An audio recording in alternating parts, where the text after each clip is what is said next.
$20.89. $20.89. That's a pretty big amount to kind of like buy for this extended Blu-ray cut of Suicide Squad, which just came out today. So let's talk about this, right? Where I'm not going to really waste your time, right? I'm not going to make a 15-minute video like some people are doing. We're just going to kind of get straight to the point. The extended cut doesn't do shit. Like, the 11 minutes into this thing, it doesn't really add anything at all. And there are a couple of things that it really does add, and we could talk about them real quickly, right, without spoiling completely everything. You get to see a little bit more of Rick Flag and Deadshot, because everybody wants to see more Rick Flag and Deadshot and their relationship just to begin with. For some reason, that thing gets flushed out. I will say that the movie does kind of feel like it's a little bit more thought out. It doesn't feel like it's completely rushed, like it's trying to get to the end game very quickly. I feel like they try to pick up their pacing in a well amount of time, but unfortunately, I do feel like some of the extended scenes that they do kind of add, they do feel like they just make the movie drag a little bit. And this is the weird thing about this movie, is just that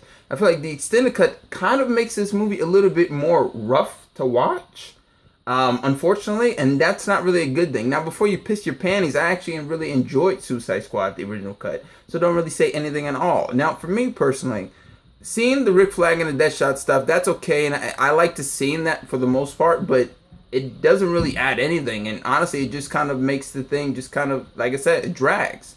Now, the Harley Quinn and the Joker stuff is probably the main thing everybody wants to see, and let's be real here. Most of the stuff I'm going to tell you this right now, you can pretty much see on the internet, and there's really nothing new. You get to see a few more torture scenes between Harley Quinn and Joker, and that's great, that's okay. I love torture scenes, and they extend some dialogue stuff, and that's cool, but some of the dialogue is very cringeworthy to the point where I'm just like, really? David Ayer? You really are showing that these are 6 weeks worth of writing you got going on right now. Just to begin with.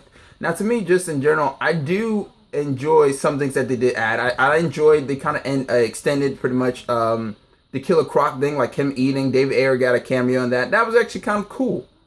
But unfortunately, I feel like that's about it. They really don't add much of anything else. Like, if people are wondering, well, what about Jared Leto's Joker? Do we get to see the grenade scene? As far as I'm concerned, unless I blinked, I didn't see it.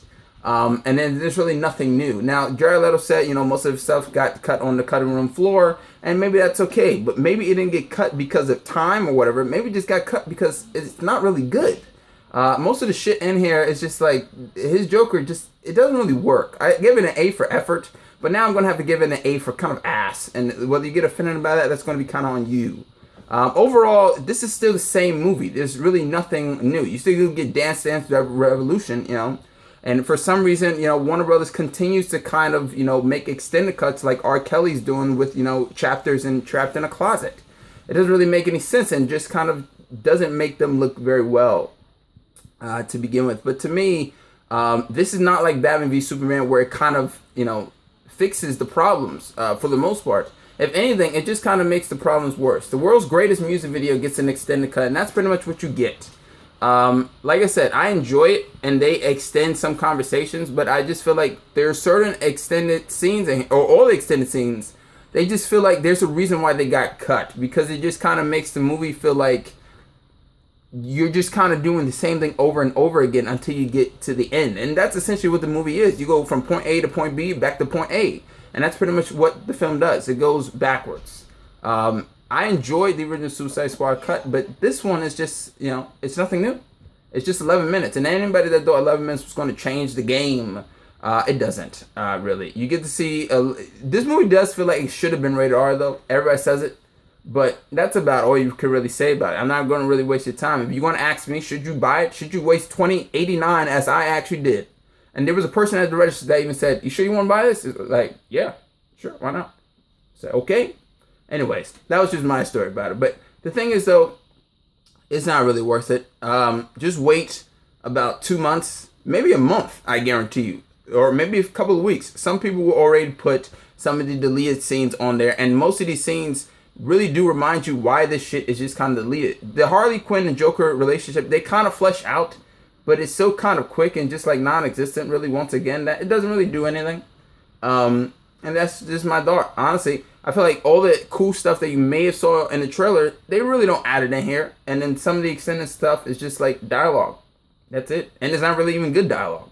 Some of the stuff is fleshed out, and that's all you can really say. If you want to buy it, that's on you if you really enjoyed it. And I enjoyed it. But this extended cut is just a waste of time and a waste of effort to even try to, squander up $20 for it. But that's my thought on it. You can get it. You cannot get it. It's your own money. It's your wallet. I could care less. But that's my thought. Comment, subscribe, and like if you actually enjoyed this review-ish or this, very informative message. That's my thoughts. Once again, Chris Smith signing out.